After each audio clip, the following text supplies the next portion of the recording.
Gracious Heavenly Loving Father, ಪ್ರೀತಿಯ ಕೃಪಾವರ್ಧನ ಪರಲೋಕ ತಂದೆಯಾದ ದೇವರೇ, we thank you, we praise you for your presence of God. ಸ್ವಾಮಿಗಳ ಸಾನ್ನಿಧ್ಯಕ್ಕಾಗಿ ಸ್ತೋತ್ರ ಸಲ್ಲಿಸುತ್ತೇವಪ್ಪ. Thank you for the testimony of God. ಎಲ್ಲ ಸಾಕ್ಷಿ ನಿಮಿತ್ತರಿಗೆ ಮಹಿಮೆ ಉಂಟಾಗಲಿ. Thank you that you are God who is faithful unto us.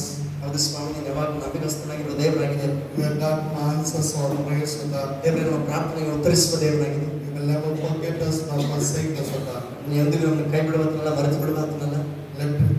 Let your word encourage each one of us, O ನಿನ್ನ God. ವಾಕ್ಯ ಉತ್ತೇಜನ ಪಡಿಸಿ. So I know, Master, as we are going to hear the word of God, ಪ್ರತಿ ರಾತ್ರಿ ವಾಕ್ಯ ಕೇಳಿಸಿಕೊಳ್ತಿರ್ಬೇಕು. God will speak to us. ನಮ್ಮೊಟ್ಟಿಗೆ ಮಾತನಾಡಿ. You have eternal words, O God. ಇತ್ತೀಚೆಗೂ ಕೂಡ ಮಾತುಗಳನ್ನು ಉತ್ತರಿಸುವ. You are God who is same yesterday, today, and forever, God. ನಿನ್ನೆಗಾಗಿ ಇವತ್ತು ಸದಾಕಾಲ ಏಕ ರೀತಿಗಿರುವ ದೇವರಾಗಿದೆ. Help us to know what you are in our life, O God. ನಮ್ಮ ಜೀವಿತದಲ್ಲಿ ನೀನು ಏನಾಗಿದೆಯೋ ಅದನ್ನು ಅರ್ಥಕೊಳ್ಳುವಂತ ನಮಗೆ ಸಹಾಯ ಮಾಡಿ. Help each one of us to know that what we have done on the cross for us, O God. ನಮಗಾಗಿ Calvary ಶಿಲುಬೆಯಲ್ಲಿ ಮಾಡಿದಂತ ಕಾರ್ಯವನ್ನು ಅರ್ಥಕೊಳ್ಳುವಂತ ಸಹಾಯ ಮಾಡಿ. Help us to come closer to you. ನಿನಗೆ ಇನ್ನೂ ಸನ್ನಿಹಿತರಾಗುವಂತ ಸಹಾಯ. Help us to understand you more and more in our life, O God. ದೇವರೇ, ನಮ್ಮ ಜೀವಿತದಲ್ಲಿ ನೀವು ಇನ್ನೂ ಅತ್ಯಧಿಕವಾಗಿ ಅರ್ಥಕೊಳ್ಳುವಂತ ಸಹಾಯ ಮಾಡಿ. As the Bible says, we are going to that perfection, O God. ಹೌದು ಸ್ವಾಮಿ, ಪರಿಪೂರ್ಣತೆಯ ಕಡೆಗೆ ನಾವು ಸಾಕ್ತಿದ್ದೇವೆ ಎಂಬುದನ್ನು ನೀವು ವಾಕ್ಯ ಹೇಳಿದ ಹಾಗೆ. Lord, every day let our inner man be strengthened and renewed according to your image, O God. ಸ್ವಾಮಿ, ಪ್ರತಿ ದಿನವೂ ಕೂಡ ಕರ್ತನೆ ನಮ್ಮ ಅಂತರಂಗ ಪುರುಷನ ಬಲವನ್ನು ದಿನ ಸಾರೂಪ್ಯದಲ್ಲಿ ಮಾರ್ಪಡುವಂತ ಸಹಾಯ. Lord, tonight you speak to us, O God. ದೇವರೇ, ರಾತ್ರಿ ನೋಡಿ ನೀನು ಮಾತನಾಡು. Lord, let our life be a change of life, O God. ನಮ್ಮ ಜೀವಿತಗಳು ಒಂದು ಭದ್ರಾಗಿರುವಂತ ಜೀವಿತವಾಗಿರ್ಲಿಕ್ಕೆ Help us not to live the same kind of life, O God.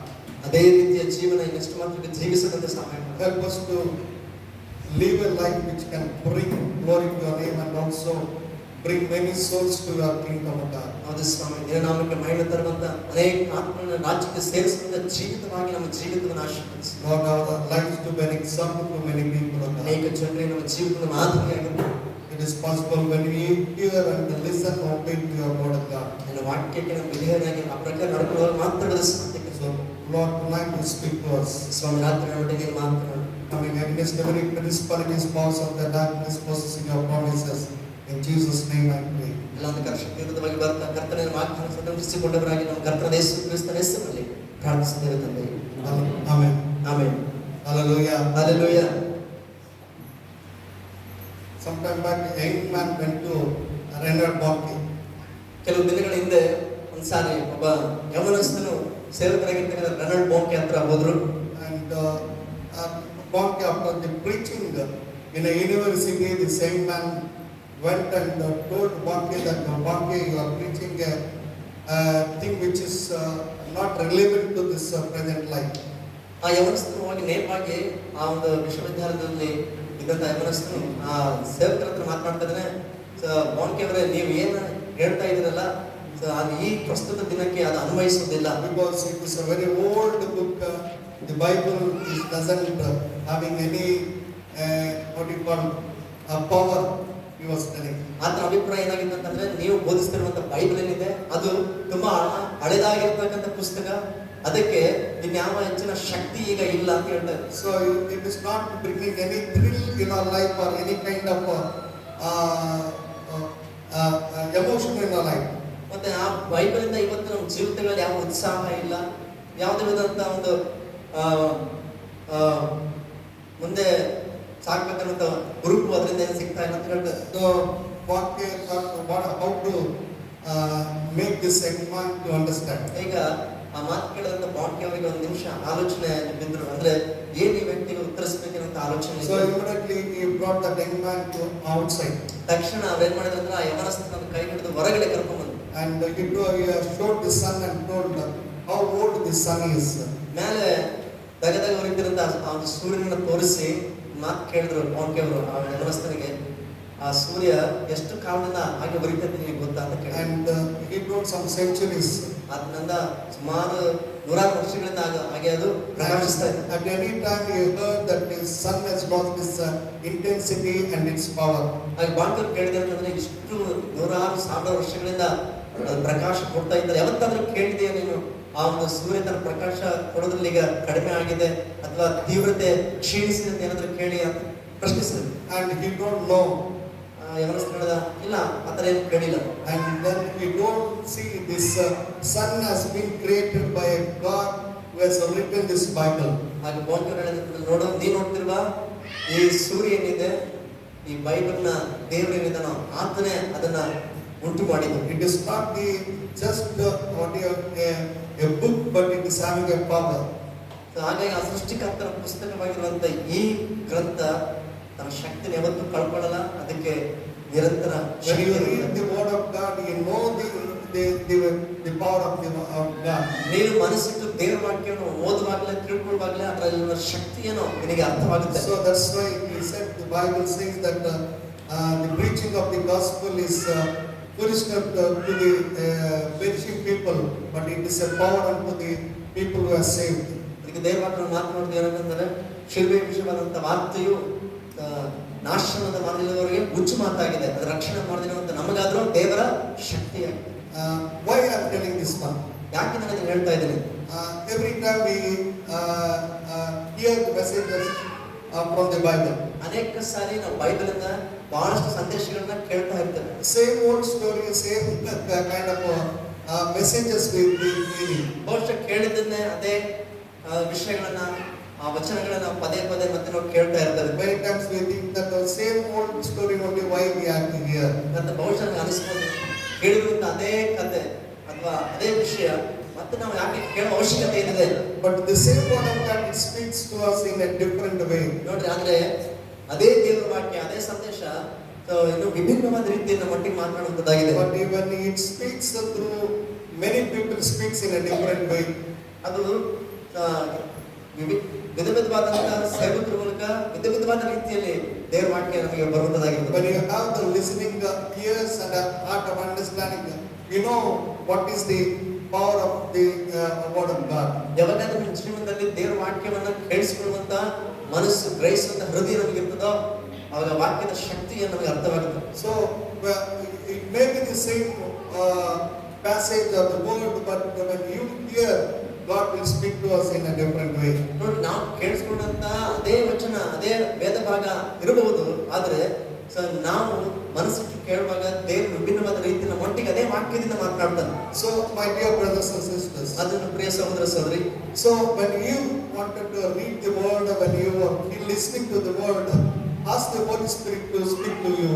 ಅದರಿಂದ ನೀವು ಯಾವಾಗಾದ್ರೂ ದೇವರ ವಾಕ್ಯವನ್ನು ಕೇಳಿಸ್ಕೊಳ್ತಿರೋ ಪ್ರತಿ ಸಾರಿ ಕೂಡ ಪವಿತ್ರಾತ್ಮನ ಪ್ರಾರ್ಥನೆಯೊಂದಿಗೆ ನೀವು ಕೇಳಿಸ್ಕೊಳ್ರಿ, ಸ್ವಾಮಿ ನನ್ನೊಟ್ಟಿಗೆ ಇವತ್ತು ಮಾತನಾಡಪ್ಪ ಎಂಬುದಾಗಿ.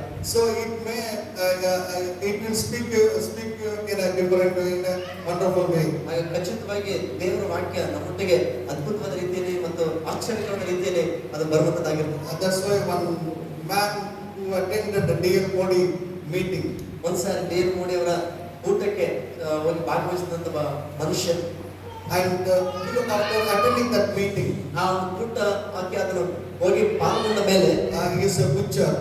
ನೋಡಿ, ಆತನ ಕಟುಕನಾಗಿದೆ, ಮಾಂಸ ವ್ಯಾಪಾರ ಮಾಡುವ. So the way he was the next day when he was in the job, his attitudes, the way of his business is something different from what he was previous.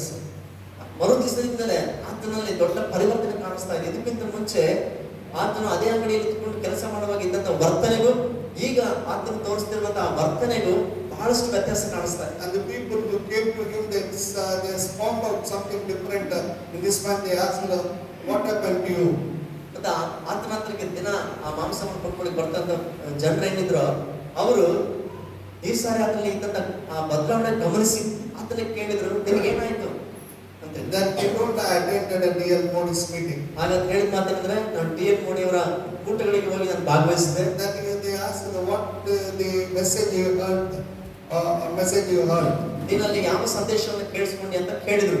And immediately he told, I don't know which message he has preached, but I realized that my life is not right. I have to change it, and now I am different from what I am today. ಆಗ ಆ ವ್ಯಕ್ತಿ ಹೇಳಿದ ಮಾತೇನಂತಂದ್ರೆ, ಯಾವ ಸಂದೇಶ ಹೇಳಿದ್ನೋ ಅದು ನನಗೆ ಈಗ ನೆನಪಿಲ್ಲ, ಅದ್ರ ಒಂದು ಮಾತ್ರ ನನಗೆ ಗೊತ್ತಾಗಿದ್ದೇನಂತಂದ್ರೆ, ನನ್ನ ಜೀವನ ಸರಿ ಇಲ್ಲ, ನನ್ನ ಜೀವನ ಬದಲಾಯಿಸಿಕೊಳ್ಬೇಕೆಂಬುದಾಗಿ ಅವತ್ತು ವಾಕ್ಯವನ್ನು ನಾನು ಅರ್ಥಕೊಂಡೆ. ಇವತ್ತು ನನ್ನ ಜೀವನ ಆಗಿರುವಂತಹ ಪರಿವರ್ತನೆಗೆ ಅದುವೇ ಕಾರಣ ಅಂತ ಹೇಳ್ತಾ ಇದ್ದಾರೆ. So my dear brothers and sisters, ನನ್ನ ಪ್ರಿಯ ಸಹೋದರ ಸಹೋದರಿ, When you hear the word of God, your life has to be changed. It should bring impact in the lives of the people. ನೋಡಿ, ಯಾವಾಗಾದ್ರೂ ದೇವವಾಕ್ಯ ಕೇಳಿಸ್ಕೊಳ್ತೀರೋ ಆ ಸಮಯದಲ್ಲಿ ನಿಮ್ಮ ಜೀವಿತದಲ್ಲಿ ನಿಜವಾದ ಮಾರ್ಪಾಟು ಬದಲಾವಣೆ ಉಂಟಾಗಬೇಕು. ಅದ್ರ ಮೂಲಕ ಆ ಒಂದು ರೂಪಾಂತರ ಜನರ ಜೀವಿತದ ಪ್ರಭಾವವನ್ನ ಬೀರುವುದಾಗಿರಬೇಕು. It is more than by adding so many verses from the Bible, but your life will be should bring impact in the lives of the people. ನೋಡ್ರಿ, ನಾವು ಬೈಬಲಿನ ಎಷ್ಟು ವಚನಗಳನ್ನ ಕಂಠಪಾಠ ಬೇಕಾದ್ರೆ ಮಾಡ್ಬೋದು, ಅದರಿಂದಲ್ಲ, ಆದ್ರೆ ನಮ್ಮ ಜೀವಿತ ನಡವಳಿಕೆ ಮೂಲಕ, ಆ ಜೀವನದ ಮೂಲಕ ಆ ಪ್ರಭಾವ ಆಗ್ತಕ್ಕಂಥದ್ದು ಇತರ ಜನರ ಮೇಲೆ ಅದು ಬರುವಂತದ್ದಾಗಿರ್ಬೇಕು. Hallelujah. Hallelujah. Okay. Many times we read many men of God from the Bible. ಅನೇಕ ಸಾರಿ ನಾವು ಬೈಬಲಿಂದ ಅನೇಕ ದೇವರ ಸೇವಕರ ಕುರಿತು ನಾವು ಕೇಳಿಸ್ಕೊಳ್ತೇವೆ. And by seeing their life, we wanted to have a life like that and name our children or ourselves with the names. ಮತ್ತೆ ಅವ್ರ ಜೀವನ ಚರಿತ್ರೆಯಿಂದ ಪ್ರಭಾವಿತರಾಗಿ ನಾವು ಅಂದ್ಕೊಳ್ತೇವೆ, ನಮ್ಮ ಮಕ್ಕಳು ನಾವು ಜೀವಿಸಿದ್ರೆ ಆ ರೀತಿಯಲ್ಲಿ ಜೀವಿಸಬೇಕು, ನಮ್ಮ ಮಕ್ಕಳಿಗೆ ಅವರ ಹೆಸರು ಇಡಬೇಕು ಎನ್ನುವ ಆಲೋಚನೆ ನಾವು ಬಹುಶಃ ಮಾಡ್ತೇವೆ. So many of us we like to have Abraham as the name of our children or name we like very much. ಮತ್ತೆ ಸಾಧಾರಣವಾಗಿ ನೋಡುವಾಗ ನಮ್ಮ ಮಕ್ಕಳಿಗೆ ಅಬ್ರಹಾಂ ಅಂತ ಹೆಸರು ಇಡಬೇಕು, ಆ ಹೆಸರನ್ನು ತುಂಬಾ ಇಷ್ಟಪಡ್ತೇವೆ. But have we ever understood how the life of Abraham was? ಆದ್ರೆ ಯಾವತ್ತಾದ್ರೂ ನಾವು ಆಲೋಚನೆ ಮಾಡಿ ಅರ್ಥ ಮಾಡ್ಕೊಂಡಿದ್ರೆ ಅಬ್ರಹಾಮನ ಜೀವನ ನಿಜವಾಗ್ಲೂ ಯಾವ ರೀತಿಯಲ್ಲಿ ಇತ್ತು? And many times we know that Abraham is called the father of faith.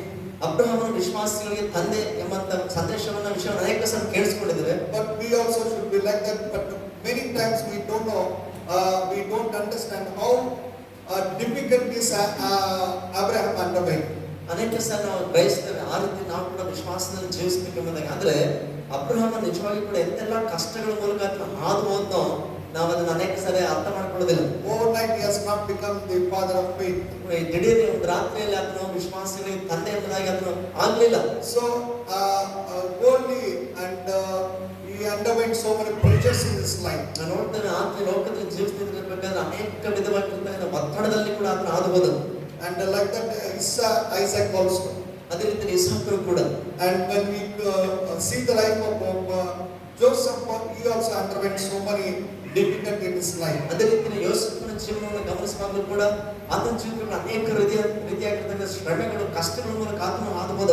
And when we look to the life of David was also underwent so many pressures. ಅದೇ ರೀತಿ ದಾವೀದನ ಜೀವನ ಕೂಡ ಗಮನಿಸಿದ್ರೆ ಆತನು ಸಹ ಅನೇಕ ರೀತಿಯ ಒತ್ತಡಗಳ ಮೂಲಕ ಆತನು ಸಹ ಹಾದು ಹೋದ. He was neglected in the family. ನೋಡುವಾಗ ಕುಟುಂಬದಲ್ಲಿ ನಿರ್ಲಕ್ಷ್ಯಕ್ಕೆ ಒಳಪಟ್ಟಿದ್ದ. He was looking after the sheep of his father. ತನ್ನ ತಂದೆಯ ಕುರಿಗಳ ಮಂದೆಯನ್ನು ಆತನು ನೋಡಿಕೊಳ್ಳುವವನಾಗಿದ್ದ. He was nowhere considered as a son in the family. ಕುಟುಂಬದಲ್ಲಿ ಆತನಿಗೆ ಒಂದು ಸ್ಥಾನ ಎಂಬ ಆಲೋಚನೆ ಮನೆಯಲ್ಲಿ ಯಾರಿಗೂ ಕೂಡ ಅದರ ಬಗ್ಗೆ ಇರಲಿಲ್ಲ. Because when the prophet came to choose and anoint a person, he was not there. ಯಾಕಂದ್ರೆ ಒಬ್ಬ ಪ್ರವಾದಿ ಅವರ ಮನೆಗೆ ಬಂದನ ಅಭಿಷೇಕನ ಆರಿಸಿಕೊಳ್ಳೋದಕ್ಕೋಸ್ಕರ ಆ ಸಮಯದಲ್ಲಿ ಇರಬೇಕಾದ ವ್ಯಕ್ತಿನೇ ಅವರ ಮನೆಯ ಇಲ್ಲ. So father was not interested in that boy very much at this early age. ಬಹುಶಃ ಅದರಿಂದ ಅನಿಸುತ್ತೆ ಆ ಒಂದು ಚಿಕ್ಕ ಪ್ರಾಯದಿಂದ ದಾವೀದನ ಬಗ್ಗೆ ತಂದೆಗೂ ಕೂಡ ಅಷ್ಟು ಮಟ್ಟಿಗೆ ಆಸಕ್ತಿ ಇರಲಿಲ್ವೇನೋ. So when after the anointing overnight he has not become a king. ಮತ್ತೆ ಅಭಿಷೇಕ ಹೊಂದಿದ ನಂತರ ಕೂಡ ದಿಢೀರ್ನೆ ಇಡೀ ಒಂದು ರಾತ್ರಿಯಲ್ಲಿ ಆತನು ರಾಜನಾಗಿ ಪಟ್ಟಕ್ಕೆ ಬರಲಿಲ್ಲ. His own father-in-law was against him. ತನ್ನ ಸ್ವಂತ ಮಾವನೇ ಆತನಿಗೆ ವಿರೋಧವಾಗಿ ಎದ್ದರು. And the wife also was against him. ಮತ್ತೆ ಆತನ ಹೆಂಡತಿ ಕೂಡ ಆತನಿಗೆ ವಿರೋಧಿಯಾಗಿತ್ತು. But so many things were against him, but still because of his faithfulness God lifted up. ಆತನ ಜೀವನ ಅನೇಕ ಸನ್ನಿವೇಶಗಳು, ಪರಿಸ್ಥಿತಿಗಳಿಗೆ ವಿರೋಧವಾಗಿದ್ದರೂ ಕೂಡ ದಾವೀದನೊಂದಿಗೆ ದೇವರಿದ್ದರು, ದಾವೀದನು ಕೂಡ ನಂಬಿಗಸ್ತನಾಗಿದ್ದರು. So in the life of Moses also we know that how the time when he was born, it was a difficult time. ಮೋಶೆ ಜೀವನದಲ್ಲಿ ನಾವು ಗಮನಿಸುವಾಗಲೂ ಕೂಡ ಆತನು ಜನಿಸಿದಂತ ಸಮಯ ಕೂಡ ಬಹಳ ತುಂಬಾ ಕಷ್ಟಕರವಾದ ಸಮಯ ಅದಾಗಿತ್ತು. It was a time where the male child has to be killed.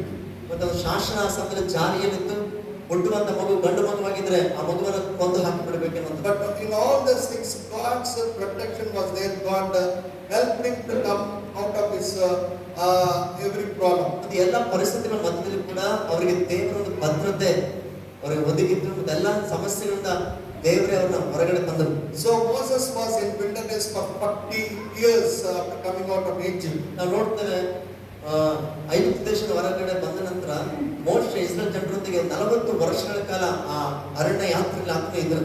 Not from bringing the Israelites, but when he murdered, when it was known to Pharaoh, he came out of that place and he was in a wilderness.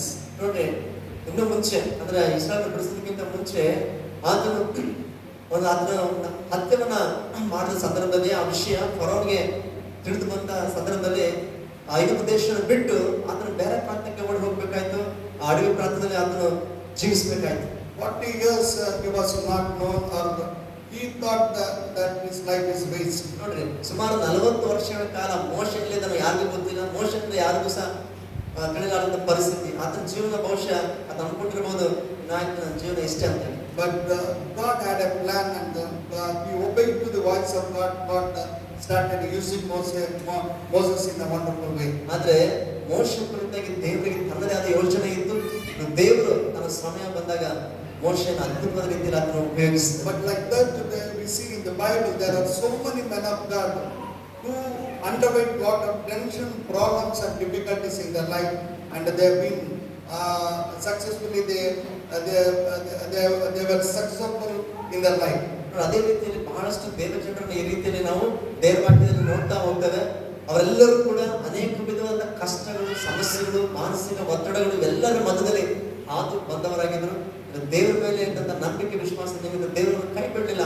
ಅವರ ಅದ್ಭುತವಾದ ರೀತಿ ಆಶೀರ್ವದಿಸಿ ನಡೆಸಿದರು. Today we have one good news, that though you are undergoing any kind of problem, difficulties in our life, you will not be consumed, or you will not be put down, but God will raise you up one day. ಇವತ್ತು ದೇವರ ಜ್ಞಾನದಿಂದ ನಿಮ್ಮೊಟ್ಟಿಗೆ ಮಾತಾಡುವಂತ ಶುಭದ ವಾರ್ತೆ ಏನಂತಂದ್ರೆ, ನೀವೆಂತ ಪರಿಸ್ಥಿತಿಗಳಿಂದ ಹಾದು ಹೋಗ್ತಾ ಇದ್ರು ಕೂಡ ದೇವರಿಂದ ನಿಮ್ಮನ್ನು ಕೈ ಬಿಡುವುದಿಲ್ಲ. ಆ ಪರಿಸ್ಥಿತಿಗಳು ನಿಮ್ಮನ್ನ ದಹಿಸಲಿಕ್ಕೆ ದೇವರು ಅನುಮತಿಸೋದಿಲ್ಲ. ಆತನು ಖಚಿತವಾಗಿ ನಿಮ್ಮ ಕೈ ಹಿಡಿದು ಅದ್ಭುತವಾದ ರೀತಿಯಲ್ಲಿ ಅದನ್ನ ನಡೆಸ್ಕೊಂಡು ಹೋಗ್ತಾನೆ. Because God is having a plan in all our life. ಯಾಕಂದ್ರೆ ನಾವೆಲ್ಲ ಪರಿಸ್ಥಿತಿಗಳ ಮಧ್ಯದಲ್ಲಿ ಕೂಡ ನಮ್ಮ ಕುರಿತಾಗಿ ದೇವರಿಗೆ ತನ್ನದೇ ಆದಂತ ಯೋಜನೆ ಇದೆ. So today very shortly I want to talk about the life of Joseph.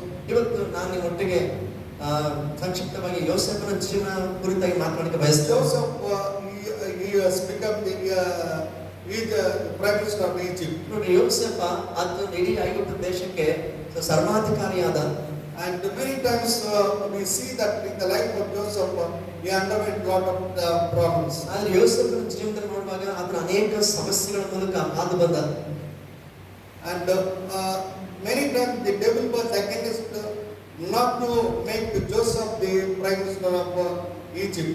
ಒಂದು ಅನೇಕ ಸಂದರ್ಭ ನೋಡ್ತೇವೆ, ಸೈತಾನ ಎಷ್ಟು ಮಟ್ಟಿಗೆ ಅಡ್ಡಿಪಡಿಸ್ತಾ ಇದ್ದ ಯೋಸೇಫನ ಜೀವನದಲ್ಲಿ ಅಂತಂದ್ರೆ ಆತನೇ ಮುಂದೆ ಬಿಡಬಾರ್ದು, ದೇಶದ ಪ್ರಧಾನಿಯಾಗಿ ಆತನ ಆಗೋದನ್ನು ತಡಿಬೇಕೆಂಬುದಾಗಿ ಬಹಳಷ್ಟು ಶೋಧನೆಗಳು ಬಂದವು. Apart from all this opposition, we see that Joseph could come out and God made him to become the prime minister of Egypt. ಮತ್ತೆ ಎಲ್ಲಾ ವಿರೋಧಗಳು, ಅಡೆತಡೆಗಳು, ಅಡಚಣೆಗಳು ಎಲ್ಲಗಳ ಮಧ್ಯದಲ್ಲಿ ನಾವು ನೋಡ್ತೇವೆ ದೇವರು ಯೋಸೇಫನನ್ನ ಐಗುಪ್ತ ದೇಶಕ್ಕೆ ಸರ್ವಾಧಿಕಾರಿಯನ್ನಾಗಿ ಮಾಡಿದನು. So from very young age, Joseph was chosen by God. God had a plan in his life. ಇನ್ನೂ ಚಿಕ್ಕ ಪ್ರಾಯದಲ್ಲಿರುವಾಗಲೇ ದೇವರು ಯೋಸೇಫನನ್ನ ಆರಿಸಿಕೊಂಡ. ಯೋಸೇಫನ ಕುರಿತಾಗಿ ದೇವರಿಗೆ ತನ್ನದಾದ ಯೋಚನೆ ಇತ್ತು.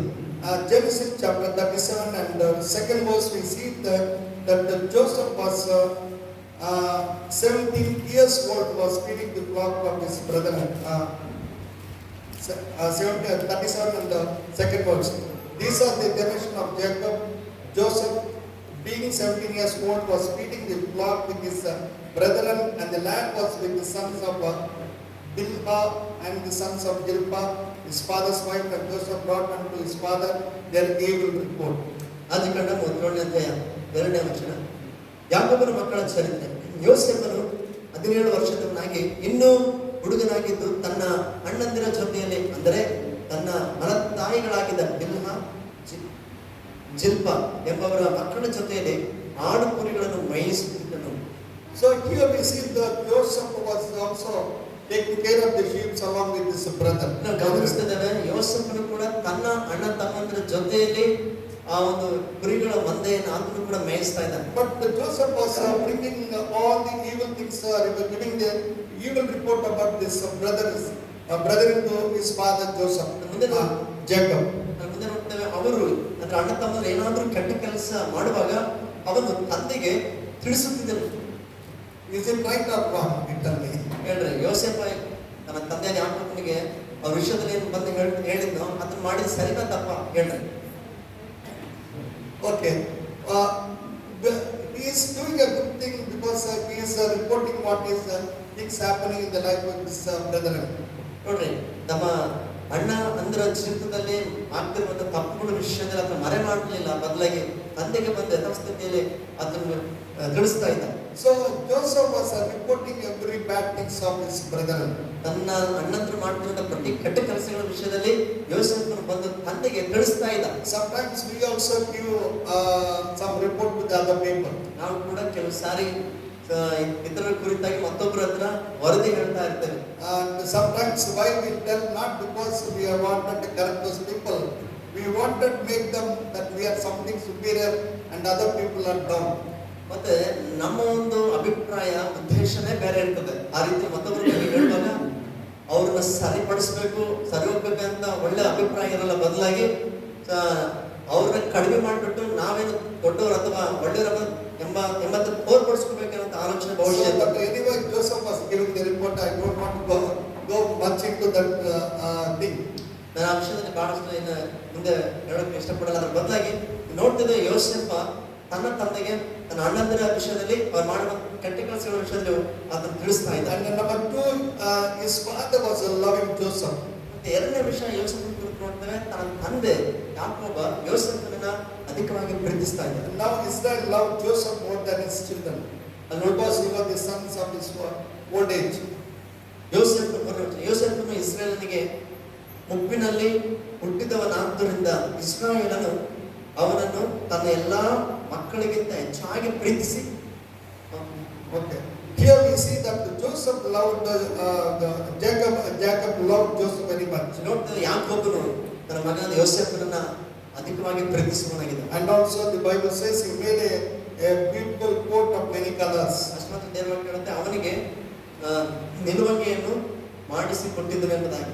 And his brothers saw their father loved him more than his brother, and they hated him and could not speak peacefully unto him. Both was of 37. ಅವನ ಅಣ್ಣ ತಮ್ಮಂದಿರು ನಮ್ಮ ತಂದೆ ತನ್ನ ಎಲ್ಲಾ ಮಕ್ಕಳಿಗಿಂತಲೂ ಇವರನ್ನೇ ಹೆಚ್ಚಾಗಿ ಪ್ರೀತಿಸುತ್ತಾನೆಂದು ನೋಡಿ ಯೋಸೇಫನನ್ನು ಹಾಗೆ ಮಾಡಿ ಅವನೊಡನೆ ಸ್ನೇಹ ಭಾವದಿಂದ ಮಾತಾಡಲಾರದೆ ಹೋದರು. So here the brethren, they were hating Joseph because his father loved Joseph more than them. ನೋಡಿ, ಗಮನಿಸಿದ್ದೇವೆ, ನಮಗಿಂತ ಹೆಚ್ಚಾಗಿ ಯೋಸೇಫನನ್ನ ತಂದೆ ಪ್ರೀತಿಸ್ತಾನೆ ಎಂಬುದಾಗಿ ನೋಡಿದಂತ ಅಣ್ಣಂದರು ಈಗ ಯೋಸೇಫನನ್ನ ದ್ವೇಷಿಸ್ತಾ ಇದ್ದಾರೆ, ಹಾಗೆ ಮಾಡ್ತಾ ಇದ್ದಾರೆ. And also he made a beautiful coat to his brother. ಮತ್ತು ಅಷ್ಟು ಮಾತ್ರ ಅಲ್ಲ, ಅವರ ತಮ್ಮನಾಗಿರುವಂತ ಯೋಸೇಫನಿಗೆ ತಂದೆ ಒಂದು ಒಳ್ಳೆ ವಸ್ತ್ರವನ್ನ ಮಾಡಿ ಕೊಟ್ಟಿದ್ದಾನೆ. So many times we think that the father is doing injustice. ಇದು ಗಮನಿಸುವಾಗ ನಮಗೆ ಬಹಳಷ್ಟು ಅನಿಸ್ತದೆ, ಇಲ್ಲಿ ತಂದೆ ನಿಜವಾಗ್ಲೂ ಮಕ್ಕಳ ವಿಷಯದಲ್ಲಿ ಆತನು ಅನ್ಯಾಯ ಮಾಡ್ತಿದ್ದಾನೆ ಎಂಬುದಾಗಿ. But it was not doing any injustice because the other children, they were not living a rightful life and a life which is pleasing his father. ನೋಡ್ರಿ, ಇಲ್ಲಿ ತಂದೆ ನಿಜವಾಗಿ ಪಕ್ಷಪಾತವಾಗ್ಲ ಅನ್ಯಾಯವಾಗ್ಲಿ ಮಾಡ್ತಾ ಇಲ್ಲ. ಯೋಸೇಫನು ಯೋಗ್ಯನಾಗಿದ್ದಾನೆ ಆ ಪ್ರೀತಿಗೆ. ಉಳಿದ ಮಕ್ಕಳು ಆ ರೀತಿಯಲ್ಲಿ ತಂದೆಗೆ ಇಷ್ಟಕರವಾಗಿ ಅವರು ಬಾಳ್ತಾ ಇಲ್ಲ, ಅದು ಕಾರಣ. So that is many times we misunderstand and we also start hating the other people. ನಾವು ನೋಡುವಾಗ ಅನೇಕ ಸರಿ ನಾವು ಇಂಥ ವಿಷಯಗಳು ಬಂದಾಗ ತಪ್ಪಾಗಿ ಅಪಾರ್ಥ ಮಾಡ್ಕೊಳ್ತೇವೆ ಮತ್ತು ಇತರರನ್ನ ದ್ವೇಷಿಸಲಿಕ್ಕೆ ಹಾಗೆ ಮಾಡಲಿಕ್ಕೆ ನಾವು ಪ್ರಾರಂಭಿಸ್ತೇವೆ. And the brethren, they were jealous about Joseph. ನೋಡ್ತದೆ, ಯೋಸೇಫನ ಅಣ್ಣಂದ್ರು ಯೋಸೇಫನ ವಿಷಯದಲ್ಲಿ ಅಸೂಯೆ ಪಡ್ತಾ ಇದ್ದಾರೆ. Apart from all these things, there is another one more thing happened in the life of Joseph. ಇದೆಲ್ಲದಕ್ಕಿಂತ ಮಿಗಿಲಾಗಿ ಯೋಸೇಫನ ಜೀವನದಲ್ಲಿ ಮತ್ತೊಂದು ಕಾರ್ಯ ನಡೀತು. And Joseph told he dreamed a dream. ಅದೇನಂದ್ರೆ ಯೋಸೇಫನಿಗೆ ಬಿದ್ದಂತ ಕನಸು ಕುರಿತು ಅದನ್ನ ಬಂದು ಹೊರಗಡೆ ಹೇಳ್ತಾ ಇದ್ದ. And he told that we were all binding the sheep in the field, and all your sheep they bowed down to my sheep. ಆತನ ಕನಸನ್ನ ಬಿಡಿಸಿ ಹೇಳ್ತಾ ಇದ್ದಾನೆ. ನಾವು ಹೊಲದಲ್ಲಿ ಸಿವುಡುಗಳನ್ನ ಕಟ್ತಾ ಇದ್ವಿ. ಆ ಸಮಯದಲ್ಲಿ ನನ್ನ ಒಂದು ಸಿವುಡು ಎದ್ದು ನಿಂತಿದ್ದು, ನೀವೆಲ್ಲ ಸಿವುಡುಗಳು ಬಂದು ನನ್ನ ಸಿವುಡುಗಳ ಮುಂದೆ ಅಡ್ಡ ಬಿದ್ದು ಅಂತ ಹೇಳ್ತಾ ಇದ್ದಾರೆ. And the brethren, they were feeling that how come it is possible we all going down to you. ಅದನ್ನ ಅರ್ಥ ಮಾಡ್ಕೊಂಡಂತ ಅಣ್ಣಂದ್ರು ಇನ್ನ ಅದ್ರ ಬಗ್ಗೆ ಕೋಪ ಇಟ್ಕೊಂಡ್ರು, ಇದೇ ಸಾಧ್ಯ. And one more dream he dreamt. ಮತ್ತೊಂದು ಕನಸು ಆತನಿಗೆ ಬಿದ್ದು. And he told that the sun and the moon and all 11 stars, they were all prostrating in front of him. ಆತನ ಕಂಡ ಈ ಕನಸಲ್ಲಿ ನೋಡ್ತೇವೆ ಸೂರ್ಯ, ಚಂದ್ರ ಮತ್ತು 11 ನಕ್ಷತ್ರಗಳು ಸಮೇತ ಯೋಸೇಫನಿಗೆ ಅಡ್ಡ ಬಿಡ್ತಾರೆ. And all brothers, when they heard even the Joseph, they were all astonished and they were feeling jealous about Joseph, because why all these things he was telling. ಮತ್ತೆ ಎಲ್ಲ ವಿಷಯ ಕೇಳಿಸ್ಕೊಂಡಾಗ ಅಣ್ಣ ತಮ್ಮಂದ್ರ ಜೊತೆಗೆ ಯಾಕೋಬನು ಕೂಡ ಆಲೋಚನೆ ಮಾಡಂಗಾಯ್ತು. ಯಾಕೆ ಈ ತರ ಕನಸು ಕಾಣ್ತಾ ಇದ್ದಾನೆ, ಏನೇ ಈ ಎಲ್ಲ ವಿಷಯಗಳು ಹೀಗೆ ಹೇಳ್ತಾ ಇದ್ದಾನೆ ಎಂಬುದಾಗಿ. Sometimes it happens in our life. ಕೆಲವು ಸಲ ನಮ್ಮ ಜೀವನದಲ್ಲಿ ಹೀಗೆ ಆಗ್ತದೆ. Our own people, they will reject us and they will misunderstand us. ನಮ್ಮ ಸ್ವಂತದವರೇ ನಮ್ಮನ್ನ ಅಪಾರ್ಥ ಮಾಡ್ಕೊಳ್ತಾರೆ, ನಮ್ಮನ್ನ ತಿರಸ್ಕರಿಸ್ತಾರೆ.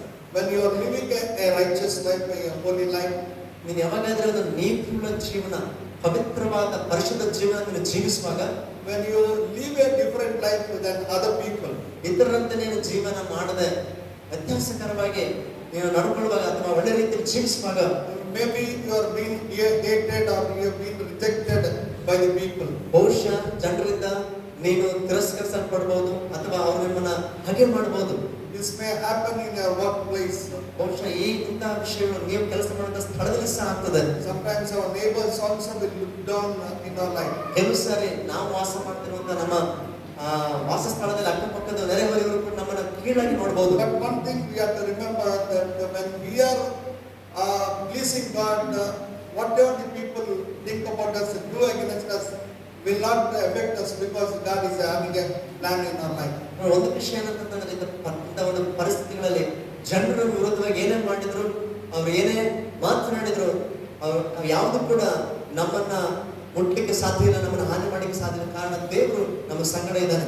And one day they plan, when Joseph was coming to his brethren who were feeding the sheep, they planned to kill him. ಮತ್ತೆ ಒಂದೇ ಹೇಗೆ ಸಂಭವಿಸಿತು, ತನ್ನ ಅಣ್ಣಂದ್ರು ದೂರದ ಪ್ರಾಂತದಲ್ಲಿ ಒಂದೇ ಕುರಿ ಮಂದಿರ ಮೇಯಿಸ್ತಾ ಇರಬೇಕಾದ್ರೆ ಅಲ್ಲಿಗೆ ಹೋದಂತ ಯೋಸೇಫನನ್ನ ಅವರು ಹಿಡಿದು ಅದನ್ನ ಕೊಂದು ಹಾಕಿಬಿಡಬೇಕನ್ನೋ ಆಲೋಚನೆ ಅವ್ರು ಮಾಡಿಕೊಂಡ್ರು. So I wanted to briefly close, because running out of the time, I don't want to go into detail, but very quickly how Joseph has been blessed, I will tell you, because of the shortage of time. ಸಮಯದ ಅಭಾವದ ನಿಮಿತ್ತವಾಗಿ ನಾನು ಎಲ್ಲ ಪೂರ್ತಿ ವಿವರಣೆಗೆ ಹೋಗ್ತಾ ಇಲ್ಲ, ಬದಲಾಗಿ ಸಂಕ್ಷಿಪ್ತವಾಗಿ ಯೋಸೇಫನ ಜೀವನದಲ್ಲಿ ಏನು ನಡೀತೋ ನಿಮ್ಮೊಟ್ಟಿಗೆ ಮಾತನಾಡಲಿಕ್ಕೆ ಇಷ್ಟಪಡ್ತಾರೆ. So they all planned to kill Joseph. ನಾವು ನೋಡ್ತೇವೆ ಅವರೆಲ್ಲರೂ ಕೂಡ ಯೋಸೇಫನನ್ನ ಕೊಂದು ಹಾಕ್ಬಿಡಬೇಕು ಅಂತ ಆಲೋಚನೆ ಮಾಡಿದ್ರು. And Reuben is our eldest brother. He intervened and said, why we have to shed the innocent blood, let him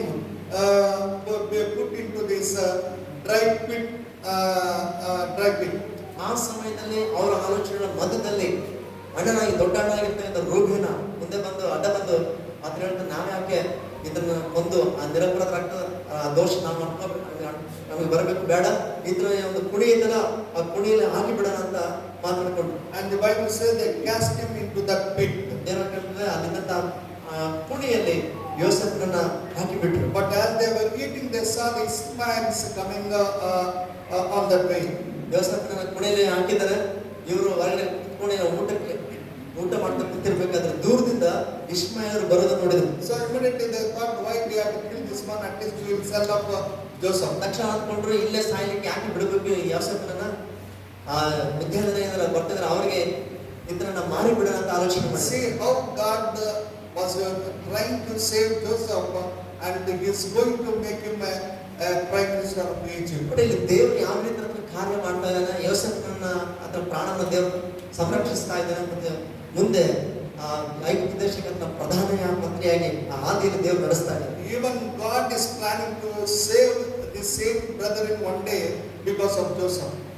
ಮತ್ತೆ ಅದೇ ಅಣ್ಣಂದ್ರನ್ನ ದೇವರ ಪ್ರಾಣ ಉಳಿಸುವ ವಿಷಯದಲ್ಲಿ ಇದೇ ಯೋಸೇಫನನ್ನ ದೇವರು ಒಂದು ದಿನ ಉಪಯೋಗ ಮಾಡಿದರು. Sometimes we don't know how things will happen in our life. ಕೆಲವು ಸಾರಿ ಸಂಗತಿಗಳು ಜೀವನದಲ್ಲಿ ಹೇಗೆ ನಡೀತಾವೋ ನಮಗೆ ಗೊತ್ತಾಗಲ್ಲ. People who will reject you, who will hate you, they will realize one day, because of you, God has blessed me and I am in this position. ಇವತ್ತು ಯಾರೆಲ್ಲ ನಿಮ್ಮನ್ನ ದ್ವೇಷ ಮಾಡ್ತಾ ಇದಾರೋ, ಹಾಗೆ ಮಾಡ್ತಾ ಇದಾರೋ, ಒಂದು ದಿನ ಅವರು ಅರ್ಥ ಮಾಡ್ಕೊಳ್ಳೋಂತಾಗ್ತದೆ ಆ ವ್ಯಕ್ತಿ ನಿಮಿತ್ತವಾಗಿ ದೇವರು ನಮ್ಮನ್ನು ಆಶೀರ್ವದಿಸಿದ್ದಲ್ಲ ಎಂಬುದಾಗಿ. So when God, sometimes when the devil wanted to destroy our people wanted to do something against you, all the things will not happen, they will not succeed, because God's favor will be upon you and He will leave you. ಮತ್ತು ದೇವರ ದಯೆ, ಆತನ ಅನುಗ್ರಹ ನಿನ್ನ ಮೇಲೆ ಇರೋದ್ರಿಂದ ಸೈತಾನ ಎಷ್ಟೇ ನಿನಗೆ ವಿರುದ್ಧವಾಗಿ ಕಾರ್ಯಗಳು ಮಾಡಿದ್ರು, ಅದನ್ನ ನಾಶ ಮಾಡಬೇಕೆಂಬುದಾಗಿ ಅವರು ಕುತಂತ್ರಗಳು ಮಾಡಿದ್ರು ಸಹ ಅದಕ್ಕೆ ನಿಮಗೆ ವಿರುದ್ಧವಾಗಿ ಯಾವುದು ನಡೆಯಲಿಕ್ಕೆ ಸಾಧ್ಯ ಇಲ್ಲ. Because Joseph brother thought that this dreams we wanted to destroy. ಯಾಕಂದ್ರೆ ನಾವು ನೋಡ್ತೇವೆ ಯೋಸೇಫನ ಅಣ್ಣಂದ್ರು ಅಂದ್ಕೊಂಡ್ರು ಈ ಕನಸುಗಾರನನ್ನ ಇಲ್ಲದಂತೆ ಮಾಡ್ಬಿಡ್ಬೇಕಂತ. So that his life will be ended and we will be happy. ಆ ಮೂಲಕ ಆತನ ಜೀವನ ಅಲ್ಲಿಗೆ ಮುಕ್ತಾಯ ಆಗುತ್ತೆ ಮತ್ತೆ ನಾವು ಕೂಡ ಸಂತೋಷವಾಗಿರ್ತೀವಿ. So without their knowledge they sold Joseph to the Israelites. ನೋಡ್ತಾ ಇದ್ದೇವೆ ಅವರಿಗೆ ಗೊತ್ತಾಗ್ತದೆ ಅವರೇ ಯೋಸೇಫನ ಕುಣಿಯಿಂದ ಎತ್ತಿ ಈಗ ಇಷ್ಮಾಯೇಲನಿಗೆ ಆತನನ್ನ ಮಾರ್ತಾ ಇದ್ದಾರೆ. And then he was brought to the Potiphar's house. ಮತ್ತೆ ಅಲ್ಲಿಂದ ಆತನು ಮುಂದೆ ಐಗುಪ್ತ ದೇಶದಿಂದ ಪೋಟಿಫರನ ಮನೆಗೆ ತರಲ್ಪಟ್ಟ. So he was in the Potiphar's house. ಈಗ ಆತನು ಪೋಟಿಫರನ ಮನೆಯಲ್ಲಿದ್ದಾನೆ. 39th chapter we see. ನೋಡಿ 39ನೇ ಅಧ್ಯಾಯದಲ್ಲಿ ನಾವು ಅದನ್ನ ನೋಡ್ತೇವೆ. And Joseph was brought down to Egypt, and Potiphar, an officer of Pharaoh, captain of the guard of the Egyptians, brought him out of the hands of Ishmael, which had brought him down thither. And the Lord was with Joseph, and he was a prosperous man, and he was in the house of his master, the Egyptian. ಯೋಸೇಫನನ್ನು ತೆಗೆದುಕೊಂಡು ಹೋದ ಇಷ್ಮಾಯೇಲರು ಐಗುಪ್ತ ದೇಶಕ್ಕೆ ಸೇರಿದಾಗ ಒಬ್ಬ ಐಗುಪ್ತದವನು ಅವನನ್ನು ಅವರಿಂದ ಕ್ರಯಕ್ಕೆ ತೆಗೆದುಕೊಂಡನು. ಇವನು ಯಾರಂದರೆ ಫರೋಹನ ಉದ್ಯೋಗಸ್ಥನು, ಮೈಗಾವಲಿನವರ ದಳವಾಯಿಯೂ ಆಗಿದ್ದ ಪೋಟಿಫರನು. ಯೆಹೋವನು ಯೋಸೇಫನ ಸಂಗಡ ಇದ್ದುದರಿಂದ ಅವನು ಏಳಿಗೆಯಾಗಿ ಐಗುಪ್ತನಾದ ತನ್ನ ದಣೆಯ ಮನೆಯೊಳಗೆ ಸೇವಕನಾದನು.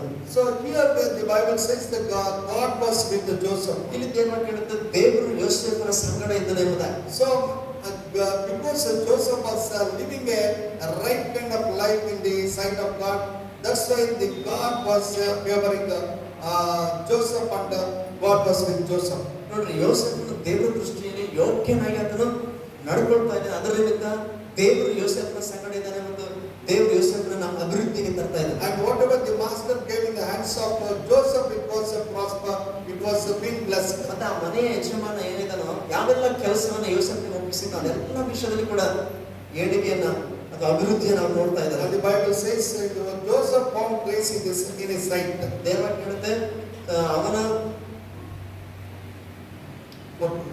4ನೇ ವಚನ,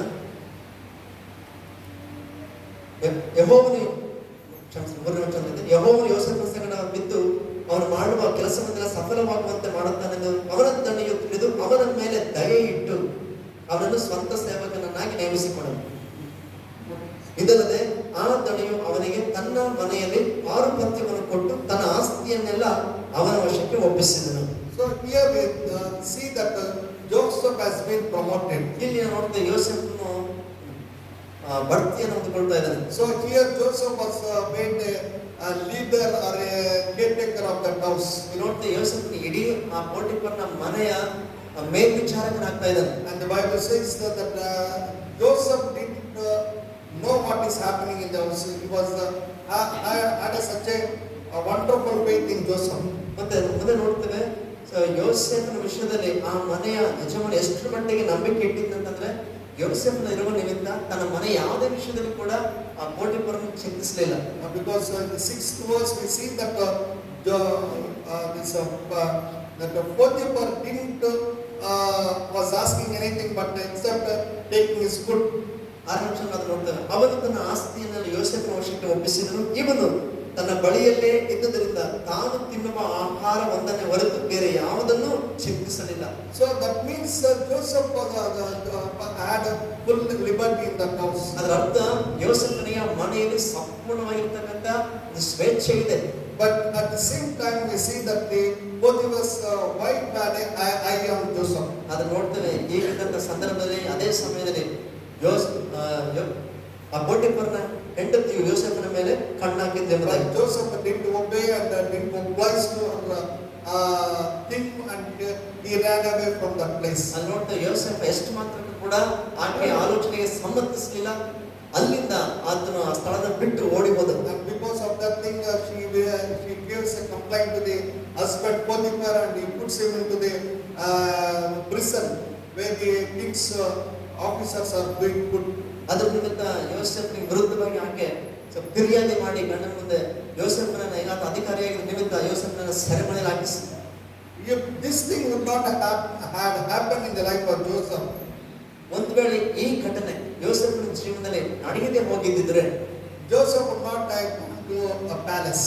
ಬಹುಶಃ ಸೆರೆಮನೆಯಿಂದ ಯೋಸೇಫನ ಅರಮನೆಗೆ ಹೋಗ್ತಾ ಇರಲಿಲ್ಲ. Sometimes every difficulties, every problem in our life, ಕೆಲವು ಸಾರಿ ನಮ್ಮ ಜೀವನದಲ್ಲಿ ಬರುವಂತ ಆ ಒಂದು ಕಷ್ಟ, ಆ ಪ್ರತಿ ಸನ್ನಿವೇಶಗಳು ಏನಿದಾವೋ will take to a higher level in our life. ಅವು ನಮ್ಮನ್ನ ನಮ್ಮ ಜೀವಿತದಲ್ಲಿ ಇನ್ನೂ ಹೆಚ್ಚಿನ ಉನ್ನತ ಸ್ಥಾನಕ್ಕೆ ತೆಗೆದುಕೊಂಡು ಹೋಗ್ತದೆ. Sometimes every temptation, every problem in our life will make us to see the hand of God in our life.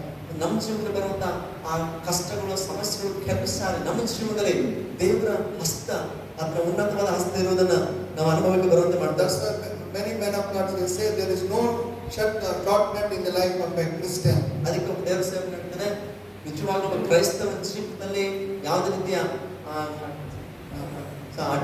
ಅಡ್ಡ ಮಾರ್ಗಗಳಿಲ್ಲ ಅನ್ನೋದಾಗಿ. Every time we have to face difficulties in our life. ನಾವು ಉನ್ನತಿಗೆ ಬರಬೇಕಾದ್ರೆ ಖಚಿತವಾಗಿ ನ್ಯಾಯವಾಗಿ ನಾವು ಜೀವಿಸಬೇಕಾಗುತ್ತೆ. ಪ್ರತಿ ಸಾರಿ ಕೂಡ ಅದರ ನಿಮಿತ್ತ ನಾವು ಕಷ್ಟಗಳಿಗೆ, ಹಿಂಸೆಗಳಿಗೆ ಒಳಗಾಗಬೇಕಾಗುತ್ತೆ. Though God gives us victory and success in our life, ದೇವರ ಜೀವಿತದಲ್ಲಿ ಸಫಲತೆಯನ್ನು, ಜಯವನ್ನು ಕೊಟ್ಟಾಗಲೂ ಕೂಡ, but we have to undergo all this such a kind of situations in our life. ನಮ್ಮ ಜೀವಿತಗಳಲ್ಲಿ ಆ ಸಂದರ್ಭಗಳಲ್ಲಿ ಇಂಥ ರೀತಿಯ ಕಷ್ಟಗಳ ಮೂಲಕ, ತೊಂದರೆಗಳ ಮೂಲಕ ನಾವು ಹಾದು ಹೋಗಬೇಕಾಗುತ್ತೆ. God allows such kind of situations in order to test our faith, how we will react and how we respond during such kind of situations. ಅಂತ ಸಂದರ್ಭಗಳನ್ನ ದೇವರು ನಮ್ಮ ಜೀವಿತದಲ್ಲಿ ಅನುಮತಿಸಿ ನಾವು ಆ ಪರಿಸ್ಥಿತಿಗಳಲ್ಲಿ ಯಾವ ರೀತಿ ಪ್ರತಿಕ್ರಿಯಿಸ್ತೇವೆ, ನಮ್ಮ ನಂಬಿಕೆಯನ್ನು ಎಷ್ಟು ಮಟ್ಟಿಗೆ ಕಾಪಾಡಿಕೊಳ್ತೇವೆ ಎಂಬುದಾಗಿ ದೇವರು ನಮ್ಮನ್ನ ಪರೀಕ್ಷಿಸುವಾತನಾಗಿದ್ದಾನೆ. So during that time when you have patience and faith in God, God will lift you up to the higher level. ಆ ಪರಿಸ್ಥಿತಿಗಳಲ್ಲಿ ನೀನು ನಿಜವಾಗಿ ಕೂಡ ದೇವರ ಮೇಲೆ ವಿಶ್ವಾಸ, ನಂಬಿಕೆ ಬಿಡದೆ ತಾಳ್ಮೆಯಿಂದ ನಿಂತುಕೊಂಡ್ರೆ ಖಚಿತವಾಗಿ ದೇವರು ನಿನ್ನನ್ನ ಒಂದು ಸಮಯದ ಉನ್ನತ ಸ್ಥಿತಿಗೆ ತರ್ತಾನೆ. Joseph was put into prison of no part of him. ನೋಡ್ರಿ, ಯಾವ ತಪ್ಪು ಮಾಡಿಲ್ಲ ಆದ್ರೂ ಕೂಡ ಯೋಸೇಫನು ಆ ಸೆರೆಯಲ್ಲಿ ಹಾಕಲ್ಪಟ್ಟ. In the prison we see the prison the chief of the prison, he was having a favor in the eyes of towards Joseph. ನೋಡ್ರಿ, ಆ ಸೆರೆಮನೆಯಲ್ಲಿ ಹಾಕಲ್ಪಟ್ಟಿರುವ ಸಂದರ್ಭದಲ್ಲೂ ಕೂಡ ನಾವು ಮಾತನಾಡ್ತೇವೆ. ಆ ಸೆರೆಮನೆಯ ಯಜಮಾನನು ಅವನ ಮೇಲೆ, ಅಂದ್ರೆ ಯೋಸೇಫನ ಮೇಲೆ ದಯೆ ತೋರಿಸ್ತಾ ಇದ್ದಾನೆ. And the 39th chapter 21st verse, but the Lord was with Joseph and shewed him mercy and gave him favor in the sight of the keeper of the prison. And the keeper of the prison committed to Joseph and all the prisoners that were in the prison, and whatsoever they did there, he was the doer of it. ನೋಡ್ರಿ, ಆದಿಕಾಂಡ 9:21 ಆದರೂ ಯೆಹೋವನು ಯೋಸೇಫನ ಸಂಗಡ ಇದ್ದು ಅವನ ಮೇಲೆ ಕೃಪೆಯನ್ನಿಟ್ಟು ಅವನಿಗೆ ಸೆರೆ ಯಜಮಾನನ ಬಳಿಯಲ್ಲಿ ದಯೆ ದೊರಕುವಂತೆ ಮಾಡಿದನು. ಸೆರೆಮನೆಯ ಯಜಮಾನನು ಸೆರೆಯಲ್ಲಿದ್ದವರೆಲ್ಲರನ್ನು ಯೋಸೇಫನ ವಶಕ್ಕೆ ಕೊಟ್ಟು ಬಿಟ್ಟನು. So here Joseph was a prisoner. ಇಲ್ಲಿ ನೋಡ್ತೇವೆ, ಯೋಸೇಫನು ಆ ಸೆರೆಮನೆ ಆತನ ಕೈದಿಯಾಗಿದ್ದಾನೆ. But in the prison house also God gave a responsibility. ಮತ್ತೆ ಆ ಸೆರೆಮನೆಯಲ್ಲಿ ಕೂಡ ಯೋಸೇಫನ ನಂಬಿಗಸ್ತಿಕೆ ನಿಮಿತ್ತ ಆತನಿಗೆ ಒಂದು ಜವಾಬ್ದಾರಿಯಲ್ಲಿ ಕೊಡಲ್ಪಡ್ತಾ ಇದೆ. So it was not like living as a prisoner, but like a prison keeper. He was looking after the other prisoners. ಮತ್ತೆ ಕೈದಿಗಳ ಮಧ್ಯೆ ಒಬ್ಬ ಕೈದಿಯಾಗಿ ಯೋಸೇಫನ ಮುಂದೆ ಅಲ್ಲಿ ಕಾಣಿಸಿಕೊಳ್ತಾ ಬದಲಾಗಿ ಕೈದಿಗಳೆಲ್ಲರ ಮೇಲ್ವಿಚಾರಕನಾಗಿ ನೋಡಿಕೊಳ್ಳುವವನಾಗಿ ಅದನ್ನು ಕಾಣಿಸಿಕೊಳ್ತಾ ಇದ್ದಾನೆ. But many times I believe that the devil would not have known what is happening in the life of Joseph. ನಾನು ನೆನೆಸ್ತೇನೆ, ಯೋಸೇಫನ ಜೀವನದಲ್ಲಿ ಏನು ನಡೀತಾ ಇದ್ದೋ ಸೈತಾನ ಕೂಡ ಬಹುಶಃ ಅವನಿಗೆ ಅರ್ಥವಾಗ್ಲಿಕ್ಕಿಲ್ಲ. Because the man of God says like this. ಒಬ್ಬ ದೇವರ ಸೇವಕನಿಗೆ ಹೇಳ್ತಾನೆ, Because Satan cannot know the mind of God. ಯಾಕಂದ್ರೆ ಸೈತಾನನಿಗೆ ದೇವರ ಮನಸ್ಸಿನಲ್ಲಿ ಏನಿದೆಯೋ ಅವನಿಗೆ ಅರ್ಥ ಆಗಲ್ಲ, ಅದು ಗೊತ್ತೂ ಆಗಲ್ಲ. And many times Satan thinks that if I do this harm or something to this man, his life will be ended there. ಅದು ತಿಳಿದಿಲ್ಲ ಸೈತಾನ ಏನ್ ಮಾಡ್ತಾನೆ, ಅನೇಕ ಸಾರಿ ಒಬ್ಬ ವ್ಯಕ್ತಿನ ಅವನು ನಾಶ ಮಾಡಿಬಿಟ್ರೆ, ಅವನಿಗೆ ವಿರುದ್ಧ ವ್ಯತಿರೇಕವಾಗಿ ಏನಾದ್ರು ಮಾಡಿದ್ರೆ ಅವನ ಜೀವನ ಅಲ್ಲಿಗೆ ಮುಕ್ತಾಯ ಆಗ್ಬಿಡುತ್ತೆ ಅಂತ ಅನ್ಕೊಳ್ತಾನೆ. But God had a plan in a different way. ಆದ್ರೆ ದೇವರಿಗೆ ಆ ವ್ಯಕ್ತಿಯ ಬಗ್ಗೆ ಬರುವಂತ ಪರಿಸ್ಥಿತಿಗಳ ಮಧ್ಯದಲ್ಲಿ ಕೂಡ ತನ್ನದಾಗಿರ್ತಕ್ಕಂಥ ಯೋಜನೆ ಯಾವಾಗಲೂ ಇರ್ತದೆ. Satan would have thought that Joseph definitely will feel very sad and disappointed, discouraged and depressed, and he will end up his life. ಸಾತಾನ ಅಂದ್ಕೊಂಡಿರ್ಬೇಕು ಏನಂತಂದ್ರೆ ಇಂಥ ಕಷ್ಟಗಳು ಬಂದ್ಬಿಟ್ಟವಲ್ಲ ಯೋಸೇಫನ, ಖಚಿತವಾಗಿ ಅದನ್ನ ಜಿಗುಪ್ಸಿ ಒಳಗಾಗ್ತಾನೆ, ನಿರಾಶೆ ಒಳಗಾಗ್ತಾನೆ, ದೇವ್ರನ್ನ ಬಿಟ್ಟು ಬಿಡ್ತಾನೆ, ತನ್ನ ಜೀವನವನ್ನು ಮನೆ ಮಾಡ್ಕೊಳ್ತಾನೆ ಅಂತ ಅಂದ್ಕೊಂಡಿರ್ಬೋದು. So many times we think that in our life Satan brings such kind of thoughts in our life. ನೋಡಿ, ಸೈತಾನ ಅನೇಕ ಸಂದರ್ಭಗಳಲ್ಲಿ ಇಂಥ ಒಂದು ಆಲೋಚನೆಗಳನ್ನ ಅವನು ತಂದಾಕ್ತಾನೆ. It is very easy for Satan to bring a depression, disappointment. ಅಂತ ಕಷ್ಟದ ಸಂದರ್ಭದಲ್ಲಿ ನಾವು ಹಾಕಲ್ಪಟ್ಟಿರ್ಬೇಕಾದ್ರೆ ನಮ್ಮ ಜೀವನದಲ್ಲಿ ನಿರಾಶಕರವಾಗಿರ್ತಕ್ಕಂಥ ಆಲೋಚನೆಗಳನ್ನು ತರೋದು ಸೈತಾನಿಗೆ ಏನು ಕಷ್ಟ ಇಲ್ಲ, ಬಹಳ ಸುಲಭ. One day the Satan leader got all the servants, it seems. ಒಂದು ದಿನ ಏನಾಯ್ತಂದ್ರೆ ಸೈತಾನ ಅವನ ನಾಯಕನಾಗಿ ತನ್ನ ಕೆಳಗಿದ್ದಂಥ ಎಲ್ಲ ಕೆಲಸ ಮಾಡಿದಂಥ ಚಿಕ್ಕ ಚಿಕ್ಕ ಸೈತಾನಗಳೆಲ್ಲ ಒಂದು ಸರಿ ಕೂಡಿಸಿದರು. So he told that I want all the people to go to hell. ಸೈತಾನ ತನ್ನ ಹತ್ರ ಇದ್ದಂಥ ಆ ಒಂದು ಆಳುಗಳಿಗೆ ಕೇಳ್ತಾನೆ, ಚಿಕ್ಕ ಸೈತಾನಗಳಿಗೆ ಕೇಳ್ತಾನೆ, ಎಲ್ಲಾ ಜನರನ್ನ ನರಕಕ್ಕೆ ಹಾಕಬೇಕು, ಹಾಗಾದ್ರೆ ಏನ್ ಮಾಡ್ಬೇಕು? And he asked the suggestion from the people, his subordinates. ತನ್ನ ಸಹಪಾಠಿಗಳು ಏನಿದಾರೋ, ಇದೇ ದೊಡ್ಡ ದೇವ, ಚಿಕ್ಕ ಚಿಕ್ಕ ದೇವಗಳೇನೋ ಅದಕ್ಕೆ ಇದು ಕೇಳ್ತಾ ಇದೆ, ಏನಾದ್ರೂ ಇದ್ರೆ ನನಗೆ ತಿಳಿಸ್ರಿ ಅಂತ ಹೇಳಿ ಸಲಹೆಗಳು. And one man said, tempt him to fall into the love and I will destroy him. ಆಗ ಒಂದು ಚಿಕ್ಕ ದೇವ ಬಂದು ಹೇಳ್ತು, ಈಗ ಯವನಸ್ಥನಿದ್ದಾನಲ್ಲ, ಆ ಯವನಸ್ಥನನ್ನ ಶೋಧಿಸ್ತೀನಿ, ಹುಡುಗಿ ವಿಷಯದಲ್ಲಿ ಬಿದ್ದು ಹೋಗುವಂತೆ, ಆಯ್ತು ನಮ್ಮ ಜೀವನ ನಾಶ ಆಗಿಬಿಡುತ್ತೆ. And another told I will make him a murderer. So many things they were telling. ಮತ್ತೆ ಇನ್ನೊಬ್ಬ ಸೈತಾನ ಅಂತ ಹೇಳ್ತೈತೆ, ಆ ವ್ಯಕ್ತಿನ ಕೊಲೆಗಾರನಾಗಿ ಮಾಡಿಬಿಡ್ತೀನಿ ಅಂತ. And one fellow told that I don't do anything. ಮತ್ತೆ ಇನ್ನೊಂದು ಸೈತಾನ ಬಂದು, ಚಿಕ್ಕ ಸೈತಾನ ಹೇಳ್ತೈತೆ, ನಾನು ಏನು ಮಾಡಲ್ಲ, I will bring depression and disappointment to all the people. ಎಲ್ಲಾ ಜನರ ಮೇಲೆ ಆ ಜಿಗುಪ್ಸೆನ, ನಿರಾಶೆ ಅನ್ನುವಂತ ಸನ್ನಿವೇಶನ ತಂದಾಕ್ಬಿಡ್ತೀನಿ. And immediately they think that better to die than they will go for suicide. ಆವಾಗ ಅವರು ತಾವೇ ಅಂದುಕೊಳ್ತಾರೆ, ಬದುಕಕ್ಕೆ ಸಾಯ್ದಂಗೆ ಅಂತೇಳಿ ಆತ್ಮಹತ್ಯೆ ಮಾಡ್ಕೊಂಡ್ಬಿಡ್ತಾರೆ. So then the Satan leader told, this is a good idea, go and do it. ಅವಾಗ ಅವೆಲ್ಲ ನಾಯಕ ಆಗಿದ್ದಂತೆ ದೊಡ್ಡ ಸೈತಾನ ಅಂದು, ಒಳ್ಳೆ ಆಲೋಚನೆ ಇದೆ, ಹೋಗಿ ಆ ಕೆಲಸ ಮಾಡು ಅಂತ ಹೇಳ್ತಾರೆ.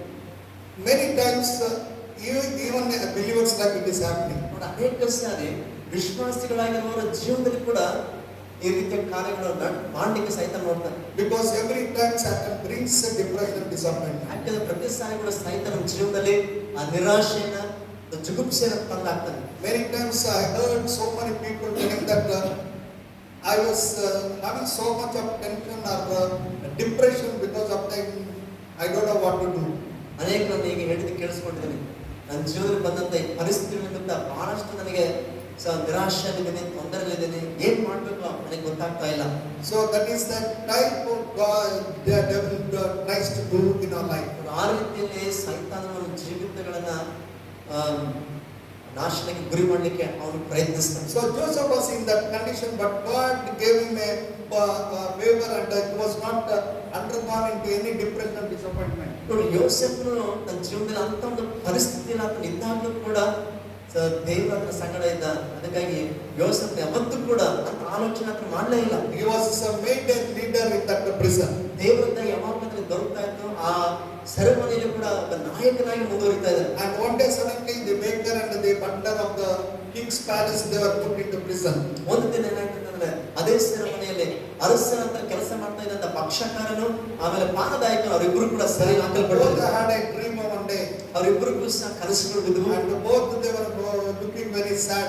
ಅವರಿಬ್ಬರು ಕೂಡ ಆ ದಿನ ತುಂಬಾ ವಿಚಾರವಾಗಿ ಕಾಣಿಸಿದ್ರು. And Joseph went and saw what happened, why you are feeling so, you are looking very sad. ಆ ದಿನ ಯಾಕೆ ತುಂಬಾ ವಿಚಾರವಾಗಿ ಮುಖಗಳು ಕಾಣಿಸ್ತಾವಂತ ಅವ್ರ ಹತ್ರ ಹೋಗಿ ಏನಾಯ್ತು ಅಂತ ಕೇಳ್ದ. And immediately they told 8 verse of that 40 chapter. 40ನೇ ಅಧ್ಯಾಯ 8ನೇ ವಚನ. And they said that him we have a dream and dreamed a dream, and there is no interpreter of it. And Joseph said unto them, do not interpretation belong to God. Tell me, I pray you. And the chief butler told the dream. ಅವರು ಅವನಿಗೆ ನಮಗೆ ಸ್ವಪ್ನ ಬಿತ್ತು, ಅದರ ಅರ್ಥವನ್ನು ಹೇಳುವವರು ಯಾರೂ ಇಲ್ಲ ಎಂದು ಹೇಳಲು ಯೋಸೇಫನು ಅವರಿಗೆ ಸ್ವಪ್ನಗಳ ಅರ್ಥವು ದೇವರಿಂದ ದೊರಕಬಹುದಲ್ಲವೇ, ದಯಮಾಡಿ ನಿಮ್ಮ ಸ್ವಪ್ನವನ್ನು ನನಗೆ ತಿಳಿಸಿರಿ ಎಂದು ಹೇಳಿದನು. So here Joseph was telling that tell me the dream I will tell the interpretation. ಇಲ್ಲಿ ಯೋಸೇಫ ಅವರು ಕೇಳ್ತಾನೆ, ಏನ್ ಕನಸು ಬಿತ್ತು ಹೇಳ್ರಿ, ದೇವರಿಂದ ನನಗೆ ಆ ವಿಷಯವನ್ನ ನಮಗೆ ಬಿಡಿಸಿ ಅರ್ಥ ಮಾಡಿ ಹೇಳಲಿಕ್ಕೆ ದೇವರ ಸಹಾಯ ಸಿಗುತ್ತೆ ಅಂತ ಹೇಳಿ. And the butler told that is the dream. ಆಗ ಒಂದು ಭಕ್ಷಕಾರನ ಸ್ವಪ್ನವನ್ನು ಹೇಳ್ತಾನೆ. And the vine was before me, and in the vine there were 3 branches, and though it budded and blossom shot forth, and the cluster thereof brought forth the ripe grapes, and forest cup was in my hand.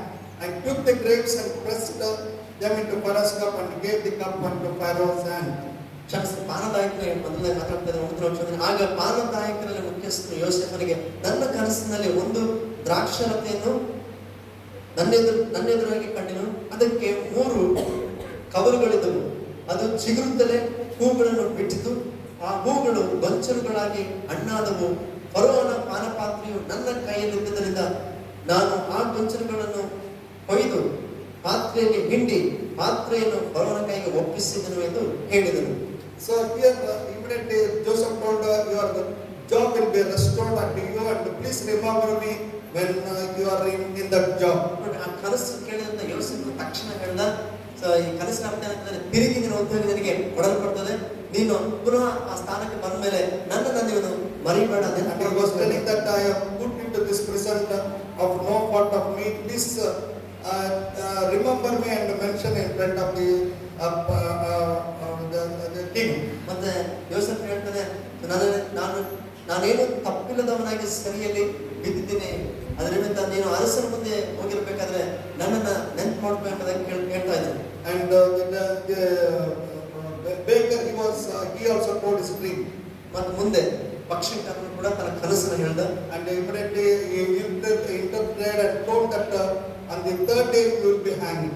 ತಕ್ಷಣ ಯೋಸೇಫನ ಅರ್ಥ ಹೇಳ್ತಾನೆ, 3 ದಿನದಲ್ಲಿ ನಿನ್ನನ್ನು ಸರಿನ ತೆಗೆದುಕೊಂಡು ಹೋಗಿ ಉರಿ ತೆಗಿತಾರೆ ಅಂತ ಹೇಳಿದ. So according to this interpretation, the same thing happened to the butler. He was again restored back to his position, and the baker was hanged. ಮತ್ತೆ ಯೋಸೇಫನು ಯಾವ ರೀತಿಯಲ್ಲಿ ಅದನ್ನು ಹೇಳಿದ್ನೋ ಕನಸು ಅರ್ಥ ಅದೇ ಪ್ರಕಾರ ನಡೀತು. ಪಾನದಾಯಕನು ತಿರುಗಿ ತನ್ನ ಸ್ಥಾನಕ್ಕೆ ಅದನ್ನು ಹೋದ, ನೇಮಿಸಲ್ಪಟ್ಟ. ಮತ್ತೆ ಈ ಒಂದು ಪಕ್ಷಕಾರನು ಅದನ್ನ 3 ದಿನದಲ್ಲಿ ಮರಣದಂಡನೆಗೆ ಗುರಿಯಾದ. I'm going fast, little bit fast. ನಾನು ಬೇಗನೆ ಹೋಗ್ತಾ ಇದ್ದೇನೆ. And what this first verse we see in first verse, and it came to pass at the end of full years that Pharaoh dreamed a dream. 41ನೇ ಅಧ್ಯಾಯದಲ್ಲಿ 1ನೇ ವಚನ ನೋಡ್ತೇವೆ, 2 ವರ್ಷಗಳಾದ ಮೇಲೆ ಫರೋಹನಿಗೆ ಕನಸು ಬಿತ್ತು. So this butler went to the palace, and he was serving in the presence of the king. ಪಾನದಾಯಕನು ತಿರುಗಿ ಅವನು ಅರಮನೆಯಲ್ಲಿ ಸೇರ್ಕೊಂಡ, ಅದೇ ಕೆಲಸಕ್ಕೆ ಅದನ್ನು ಪುನಃ ನೇಮಿಸಲ್ಪಟ್ಟ. And entirely this butler forgotten Joseph. ಆದ್ರೆ ಆ ಪಾನದಾಯಕನು ಸಂಪೂರ್ಣವಾಗಿ ಯೋಸೇಫನನ್ನ ಮರೆತು ಬಿಟ್ಟ. So 2 years nothing has happened in the life of Joseph. ಮತ್ತೆ ಯೋಸೇಫನ ಜೀವನದಲ್ಲಿ ಮುಂದೆ 2 ವರ್ಷಗಳ ಕಾಲ ಏನು ನಡೆಯಲಿಲ್ಲ. So many times it happens in our life. ಅನೇಕ ಸಲ ನಮ್ಮ ಜೀವನದಲ್ಲಿ ಹಾಗೆ ಆಗ್ತದೆ. Sometimes we hope that some relief will come to us. ನಾವು ಆ ಸಂದರ್ಭದಲ್ಲಿ ಏನಾದರೂ ನಮಗೆ ಸ್ವಲ್ಪ ಬಿಡುಗಡೆ ಸಿಗಬಹುದೇನೋ ನೆನೆಸ್ತೇವೆ. We will help us one day. ನಾನು ಸಹಾಯ ಮಾಡಿದೆ, ಈ ವ್ಯಕ್ತಿ ಒಂದು ದಿನ ನನಗೆ ಸಹಾಯ ಮಾಡ್ತಾರೆ. They also will forget. ಬಹುಶಃ ಅವರು ನಮ್ಮನ್ನು ಮರೆತು ಹೋಗ್ತಾರೆ. Our situation will be in such situation where nothing will going to happen in our life. ಮತ್ತೆ ನಮ್ಮ ಪರಿಸ್ಥಿತಿ ಯಾಕೆ ಆಗ್ಬೋದು ಅಂತಂದ್ರೆ, ಬಹುಶಃ ನಮಗೆ ಏನು ಸಹ ಆಗುವಂತೆ ಕಾಣದೆ ಹೋಗ್ಬೋದು. And suddenly one day the Pharaoh had a dream. ಆದ್ರೆ ಮುಂದೆ ನೋಡ್ತೇವೆ ಇದ್ದಕ್ಕಿದ್ದಾಗ ಒಂದು ದಿನ ಫರೋಹನಿಗೆ ಒಂದು ಕನಸು ಬಿತ್ತು. And he could not understand the meaning of the dream. ಕನಸಿನ ಅರ್ಥ ಏನು ಆ ಫರೋಹನಿಗೆ ಅರ್ಥ ಆಗ್ತಾ ಇಲ್ಲ. And he called all the astrologers and the people in that in his court. ತನ್ನ ಆಸ್ಥಾನದಂತೆ ಎಲ್ಲ ಜೋಯಿಸರನ್ನ ಅವರೆಲ್ಲರನ್ನ ಕರೆಸಿ ಅದನ್ನ ಆ ಕನಸಿನ ಅರ್ಥ ಹೇಳಿ And ಕೇಳ್ಕೊಂಡು all the musicians and all the astrologers, they could not interpret the dream of the Pharaoh. ಅಲ್ಲಿದ್ದಂತ ಯಾವ ಪಂಡಿತರಾಗ್ಲಿ ಏನು ಜೋಯಿಸರಲ್ಲಿ ಯಾರು ಕೂಡ ಆತನಿಗೆ ಕನಸಿನ ಅರ್ಥವನ್ನ ಹೇಳಿಕ್ ಆಗ್ಲಿಲ್ಲ. And with 12th verse we see that then Butler remembers about Joseph. 12ನೇ ವಚನ ನೋಡ್ತೀವಿ. ಆಗ ಆ ಒಂದು ಆನದಾಯಕನು ಯೋಸೇಫನನ್ನ ನೆನಪು ಮಾಡಿಕೊಂಡ. And immediately he says that 12th verse, there was there with us a young man, an Hebrew servant to the captains of the guard, and we told him, and he interpreted us the dream. To each one according to the dream he did interpret, and it came to pass as he interpreted us. So it was me restored unto my novel, and him he hanged. Then Pharaoh sent and called Joseph.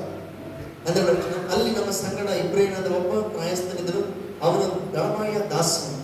ನಾವು ಅವನಿಗೆ ನಮ್ಮ ಕನಸುಗಳನ್ನು ತಿಳಿಸಿದಾಗ ಅವನು ಅವುಗಳ ಅರ್ಥವನ್ನು ನಮಗೆ ಹೇಳಿದನು. ನಮ್ಮ ಕನಸಿನ ಪ್ರಕಾರ ಅರ್ಥವನ್ನು ಹೇಳಿದನು. So immediately Joseph was called to the presence of the king. ತಕ್ಷಣ ಯೋಸೇಫನನ್ನ ಆಸ್ಥಾನಕ್ಕೆ ಕರೆ ಕಳಿಸಿದರು. And immediately Joseph came shaved and he was well dressed and came to the presence of Pharaoh. ದೇಶವನ್ನು ಕ್ಷಮೆ ಮಾಡಿಸಿಕೊಂಡು ಒಳ್ಳೆ ಬೇರೆ ವಸ್ತ್ರಗಳನ್ನು ಹಾಕಿಕೊಂಡು ಫರೋಹನ ಸನ್ನಿಧಿಗೆ ಬಂದನು. And Joseph was telling the interpretation belongs to the Lord, and God shall give Pharaoh the answer and the peace, and answer of peace. ಯೋಸೇಫ್ ಹೇಳ್ತಾ ಇದ್ದಾನೆ, ಕನಸಿನ ಅರ್ಥವನ್ನ ಹೇಳುವಂತ ಸಾಮರ್ಥ್ಯ ದೇವರಿಂದ ಬರುವಂತಾಗಿದೆ. ದೇವರೇ ಫರೋಹನಿಗೆ ಸಮಾಧಾನಕರವಾಗಿರ್ತಕ್ಕಂಥ ವಿಷಯವನ್ನು So ತಿಳಿಸಬಲ್ಲ. really Joseph was the way he was answering to Pharaoh, really it makes me to understand how much really he was concerned about other people. ನೋಡಿ, ಯೋಸೇಫನ ಕೊಡ್ತಕ್ಕಂಥ ಉತ್ತರವನ್ನು ಗಮನಿಸಿದ್ರೆ ಆತನಿಗೆ ಇತರ ಕುರಿತಾಗಿರ್ತಕ್ಕಂಥ ಒಂದು ಶ್ರದ್ಧೆ ಎಷ್ಟು ಮಟ್ಟಿಗಿದೆ ಒಂದು ಆಲೋಚನೆ ಬರ್ತದೆ. So Joseph was telling that the God will give an answer of peace to for your dream. ಯೋಸೇಫ್ ಹೇಳ್ತಾನೆ, ದೇವರು ಶುಭಕರವಾಗಿರ್ತಕ್ಕಂಥ ಉತ್ತರವನ್ನ ನಿನ್ನ ಕನಸಿಗೆ ದೇವರು ಉತ್ತರವನ್ನು ಕೊಡಬಲ್ಲ. So Joseph he interprets the dream of to the Pharaoh. ಯೋಸೇಫನು ಆ ಫರೋಹನ ಕನಸಿನ ಅರ್ಥವನ್ನು ಬಿಡಿಸಿ ಹೇಳಿದ. And Pharaoh understood that the 7 plenty years will be there, and after 7 famine years will be there, and what I have to do, then he was asking. Then Joseph gives the how to do to safeguard everything when the plenty was there. ಆಗ ಫರೋಹನಿಗೆ ಅರ್ಥ ಆಗಿದ್ದ ಒಂದು ವಿಷಯ ಅಂತಂದ್ರೆ, ಮುಂದಿನ 7 ವರ್ಷಗಳು ಸಮೃದ್ಧಿ ಕಾಲ ಇರ್ತದೆ, ಅದಾದ ನಂತರ ಬರುವ 7 ವರ್ಷಗಳು ಬರಗಾಲ ಉಂಟಾಗ್ತದೆ. ಇಂಥ ಪರಿಸ್ಥಿತಿಯಲ್ಲಿ ನಾವು ಏನ್ ಮಾಡ್ಬೇಕು ನಮ್ಮ ಬದುಕು ಉಳಿಲಿಕ್ಕೆ ಅಂತ ಕೇಳ್ಕೊಂಡಾಗ ಯೋಸೇಫ್ ಅದಕ್ಕೆ ತಕ್ಕಂತ ಉತ್ತರವನ್ನ ಕೊಟ್ಟಿದ್ದಾಗಿ ನಾವು ಗಮನಿಸ್ತೇವೆ. And the beautiful answer what we see in the Bible from the mouth of Pharaoh, it's really a wonderful thing. ಆ ಸಮಯದಲ್ಲಿ ಫರೋಹನ ಬಾಯಿಂದ ಬಂದಂತ ಆ ಒಂದು ಮಾತು ಏನಾಗಿತ್ತು, ನಿಜ ಕೂಡ ಅದ್ಭುತವಾದ ವಿಷಯ. 38 verse, and the Pharaoh said unto his servants, can we find such a one as this is, a man whom the Spirit of God is? 38ನೇ ವಚನ, ಫರೋಹನು ತನ್ನ ಪರಿವಾರದವರಿಗೆ, ಈತನಲ್ಲಿ ದೇವರ ಆತ್ಮ ಉಂಟಲ್ಲ, ಈತನಿಗಿಂತ ಯೋಗ್ಯನಾದ ಪುರುಷರು ನಮಗೆ ಸಿಕ್ಕಾನೆ ಅಂತ ಹೇಳಿ. So what a wonderful testimony Pharaoh was giving. ನೋಡಿ, ಎಂತ ಅದ್ಭುತವಾದಂತ ಮಾತನ್ನ ಫರೋಹನು ಯೋಸೇಫನ ವಿಷಯದಲ್ಲಿ ಸಾಕ್ಷಿಯಾಗಿ ಹೇಳ್ತಾ ಇದ್ದಾನೆ. So Pharaoh was telling that so that no person in that court or in his kingdom can question king the Pharaoh. ಫರೋಹನಿಗೆ ಗೊತ್ತು, ಆತನು ಮಾತಾಡಿದ ಮೇಲೆ ಯಾರು ಕೂಡ ತಿರುಗಿ ಏನಂತ ಪ್ರಶ್ನೆ ಮಾಡಕ್ಕಾಗಲ್ಲ. So he was telling you, can we find a person like Joseph? ಅಲ್ಲಿ ಫರೋಹ ಹೇಳ್ತಾ ಇದ್ದಾನೆ, ಈತನಂತ ವ್ಯಕ್ತಿಯನ್ನ ನಾವು ಎಲ್ಲಾದ್ರೂ ಕಾಣಲಿಕ್ಕೆ ಸಾಧ್ಯನಾ? In whom the Spirit of God is. ಆತನೇ ಹೇಳ್ತಾ ಇದ್ದಾನೆ, ಈತನಲ್ಲಿ ದೇವರ ಆತ್ಮ ಉಂಟಲ್ಲ. What a beautiful testimony. ಎಂತ ಅದ್ಭುತವಾದಂತ ಸಾಕ್ಷಿ. It is not telling that he is a prisoner, he was not telling. ಅಲ್ಲಿ ಫರೋಹ ಯೋಸೇಫನ ಕುರಿತು ನಮ್ಮ ಖೈದಿ ಎಂಬುದಾಗಿ ಹೇಳ್ತಾ ಇಲ್ಲ. Can we find a slave like this or a person like this? He was not telling. ನೋಡಿ, ದಾಸನಾಗಿರುವಂತ ಖೈದಿಯಾಗಿರ್ತಕ್ಕಂಥ ಇಷ್ಟು ಜಾಣಾಗಿರ್ತಕ್ಕಂಥ ಇಂಥ ವ್ಯಕ್ತಿನ ಎಲ್ಲದನ್ನು ಸಿಕ್ಕುವುದ ನೋಡ್ಬಲ್ಲ ಆ ರೀತಿ ಮಾತನಾಡ್ತಾ ಇಲ್ಲ. The king was telling, can we find a man whom the spirit of God is? ಅದನ್ನು ಪರ ಹೇಳ್ತಕ್ಕಂಥ ಮಾತೇನಂತಂದ್ರೆ, ದೇವರ ಆತ್ಮವನ್ನು ಉಳ್ಳಂತ ಇಂಥ ರೀತಿಯ ವ್ಯಕ್ತಿಯನ್ನ, ಯೋಗ್ಯನಾದ ಪುರುಷನನ್ನ ನಾವೆಲ್ಲಾದ್ರೂ ಕಾಣಲಿಕ್ಕೆ ಸಾಧ್ಯನಾ? So immediately God, the Pharaoh made him a prime minister of Egypt. ನೋಡಿದ ತಕ್ಷಣ ಫರೋ ಯೋಗ್ಯನಾಗಿ ಕಂಡಂತ ಯೋಸೇಫನನ್ನ ಇಡೀ ಐಗುಪ್ತ ದೇಶದ ಸರ್ವಾಧಿಕಾರಿಯಾಗಿ ಅದು ನೇಮಿಸಿದ್ರು. So my dear brothers and sisters, ನನ್ನ ಪ್ರಿಯ ಸಹೋದರ ಸಹೋದರಿ, one day God will lift you up to that position. ಒಂದು ದಿನ ದೇವರು ನಿಮ್ಮನ್ನು ಕೂಡ ಅಂತ ಉನ್ನತ ಸ್ಥಿತಿಗೆ ಅದನ್ನು ತರ್ತಾನೆ. In the heaven one day will be honored like that. ಒಂದು ದಿನ ಪರಲೋಕದಲ್ಲಿ ನಾವು ಸಹ ರೀತಿಯಲ್ಲಿ ಗೌರವಿಸಲ್ಪಡ್ತೇವೆ. God will tell that my servant and my people suffered for me on this earth, and they were testimony unto me. I will make them a big person in heaven. ಮತ್ತು ದೇವರು ನಮ್ಮ ಕುರಿತು ಹೇಳ್ತಾರೆ, ನನ್ನ ಈ ಜನರು ಈ ಲೋಕದಲ್ಲಿ ನನಗೋಸ್ಕರ ಎಷ್ಟೋ ಶ್ರಮೆಗಳನ್ನು ಅನುಭವಿಸಿದ್ರು, ಅವರು ಸಾಕ್ಷಿಯಾಗಿ ನಿಂತ್ಕೊಂಡ್ರು. ನಾನು ಇವರನ್ನ ಈ ನನ್ನ ರಾಜ್ಯದಲ್ಲಿ ಉನ್ನತ ಸ್ಥಿತಿಯಲ್ಲಿ ಅವರನ್ನು ಇಡ್ತೇನೆ ಎಂಬುದಾಗಿ ದೇವರು ಮಾತನಾಡುವಂತಾಗಿರ್ತಾರೆ. I believe that many of the apostles of Jesus, disciples of Jesus, ಅನೇಕ ಯೇಸು ಸ್ವಾಮಿ ಶಿಷ್ಯರು ಯೇಸು ಸ್ವಾಮಿಗೋಸ್ಕರ ಹಿಂಸೆಯನ್ನು ಅನುಭವಿಸಿದ್ರು. they all died because they know that in heaven they have a reward.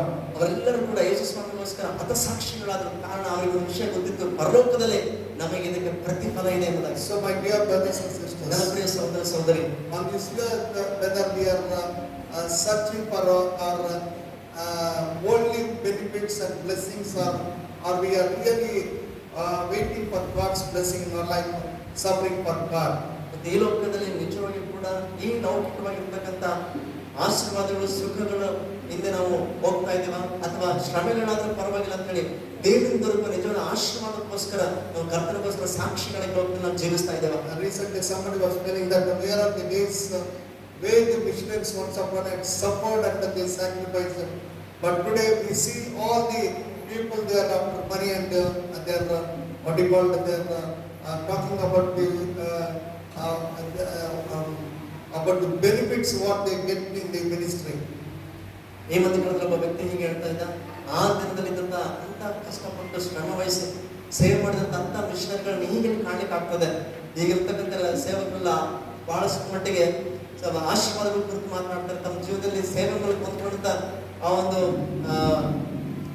Benefits, ಅದ್ರ ಬಗ್ಗೆ ಮೇಲುಗಳ ಬಗ್ಗೆ ಅದ್ರ ಬಗ್ಗೆ ಹೆಚ್ಚಾಗಿ ಅವರು ಮಾತಾಡೋರಾಗಿದ್ದಾರೆ. They think about their success in the ministry by seeing the congregation or the way their life they are maintaining. ಮತ್ತೆ ಇವತ್ತು ಅವರು ನಿಭಾಯಿಸಿದಂತ ಜೀವನ, ಇದ್ದಂತ ಸ್ಥಿತಿ, ಮತ್ತೆ ಸಭೆಗಳ ಸಂಖ್ಯೆ, ಅದ್ರ ಮೇಲೆ ಕುರಿತು ಜನ ಎಣಿಕೆ ಮಾಡ್ತಾ ಇದ್ದಾರೆ. But today we have to check up how is our life. ಆದ್ರೆ ಇವತ್ತು ನಮ್ಮ ಜೀವನ ನಿಜವಾಗ್ಲೂ ಯಾವ ರೀತಿಯಲ್ಲಿದೆ ಎಂಬುದನ್ನು ನಾವು ಪರೀಕ್ಷೆ So ಮಾಡಿಕೊಳ್ಳಬೇಕು. are we ready to suffer and get the crown rather than enjoying the life on this earth?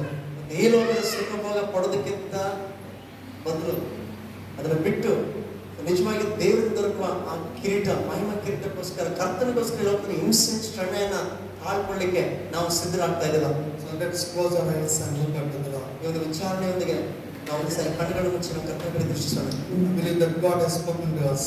ನನ್ನಂತರ ದೇವರೊಟ್ಟಿಗೆ ಮಾತನಾಡಿದ್ದಾಗಿ, So as God has spoke to all of us, ದೇವರು ನನ್ನ ಜೊತೆ ಮಾತನಾಡಬೇಕಾದ್ರೆ whatever your situation, don't be discouraged. ಇವತ್ತು ದಿನ ಪರಿಸ್ಥಿತಿ ಏನಾಗಿದ್ರು ನೀವು ನಿರಾಶೆಗೊಳ್ಬೇಡ.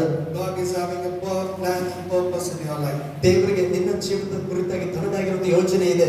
One day God is going to lift you up and He is going to bless you. ಒಂದು ದಿನ ದೇವರನ್ನ ಉನ್ನತಿಗೆ ತರ್ತಾನೆ, ನಿನ್ನ ಜೀವನವನ್ನು ಆಶೀರ್ವದಿಸ್ತಾನೆ. There is a reward in heaven waiting for you. ನಿನಗಾಗಿ ಪರಲೋಕದಲ್ಲಿ ಆ ಬಹುಮಾನ ಕಾಯ್ತಾ ಇದೆ. So let us all encourage ourselves tonight by the word of God and have faith in God. ಅದರಲ್ಲಿ ರಾತ್ರಿ ವೇಳೆ ದೇವರ ವಾಕ್ಯದ ಮೂಲಕ ನಮ್ಮನ್ನು ಉತ್ತೇಜನ ಪಡಿಸಿಕೊಳ್ಳೋಣ.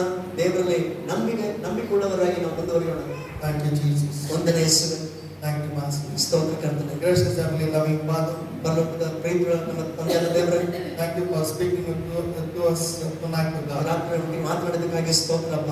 Lord, from the life of Joseph, we have got some good lessons of God. ಯೋಸೇಫನ ಜೀವನದ ಮೂಲಕ ಕೆಲವೊಂದು ಸಂಗತಿಗಳನ್ನ ಒಳ್ಳೆ ಪಾಠಗಳನ್ನು ಕಲಿಸಿ Help us not only hear us but also doers of your word, God. ಬರೀ ವಾಕ್ಯ ಕೇಳೋದು ಮಾತ್ರವಾಗಿರದೆ ವಾಕ್ಯ ಪ್ರಕಾರ ನಡೆಯುವಂತೆ ನಮಗೆ ಸಹಾಯ Bless ಮಾಡಿ. each one of us tonight, God. ರಾತ್ರಿ ಪ್ರತಿಯೊಬ್ಬರನ್ನು ಆಶೀರ್ವದಿಸಿ. Let this word bring 100% fruit in our life. ಸ್ವಾಮಿ ಇದರ ಮಾತುಗಳನ್ನು ಜೀವಿತದಲ್ಲಿ 100% ಫಲವನ್ನು ತರಲಿ. One more time, giving all the glory. ಮತ್ತೊಂದು ಸಲ ಎಲ್ಲ ಮಹಿಮೆಯನ್ನು ಬದಲಾಯಿಸಿ ಸಲ್ಲಿಸ್ತಾರೆ. In Jesus' name I pray. ಕರ್ತನ ಹೆಸರಿನಲ್ಲಿ ಪ್ರಾರ್ಥಿಸುತ್ತೇವೆ ತಂದೆ. Amen. Amen. Okay, quickly we'll go to the announcements. ಬೇಗನೆ ಪ್ರಕಟಣೆಗಳು ನೋಡ್ಕೊಳ್ಳೋಣ. So next Sunday, as usual, we are meeting at 6:30 p.m. ಮತ್ತೆ ಪ್ರತಿ ಭಾನುವಾರ ಸಹ ನಾವು ಇಲ್ಲಿ ಸಂಜೆ 6:30 ಗಂಟೆಗೆ ಸೇರಿ ಬರ್ತಿದ್ದೇವೆ. The next 12, 13, 14, we have the Chaitanya Samiti meetings in Water Park grounds. ಮುಂದಿನ ದಿನಗಳಲ್ಲಿ 12, 13, 14 ಈ 3 ದಿನಗಳ ಕಾಲ ವಾಟರ್ ಗ್ರೌಂಡ್ ನಲ್ಲಿ ಚೈತನ್ಯ ಸಂಘಟನೆಗಳಿಗೆ ಏರ್ಪಟ್ಟಂತ ಬೂಟುಗಳು ಇವೆ. I got a little pamphlets I'll give to you. Next week we'll give more. ನಮ್ಮ ಹತ್ರ ಕೆಲವೊಂದು ಗುರುತಾಗಿರುವಂತಹ ಕರಪತ್ರಗಳಿವೆ. ಮುಂದಿನ ಭಾನುವಾರದಲ್ಲಿ ನೀವು ಹೆಚ್ಚಾಗಿ ನೀವು ಸಿಗಬಹುದು. Okay, pray for it and attend. ಅದಕ್ಕೋಸ್ಕರ ದಯವಿಟ್ಟು ಪ್ರಾರ್ಥಿಸಿ ಮತ್ತು ಆ ಕೂಟಗಳಲ್ಲಿ ಭಾಗವಹಿಸಿ.